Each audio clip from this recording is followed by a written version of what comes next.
Kota Makassar sebagai ibu kota Sulawesi Selatan.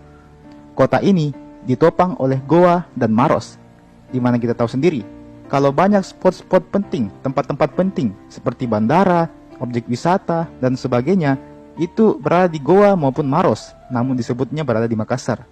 Mengapa? Karena mereka bertetangga.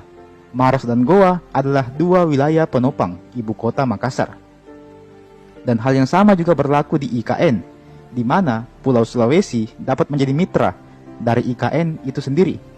Kerjasama yang dimaksudkan di sini ada pada sektor pangan dan juga kebutuhan pembangunan. Bahan logistik untuk pembangunan IKN memang banyak didatangkan dari Sulawesi itu sendiri.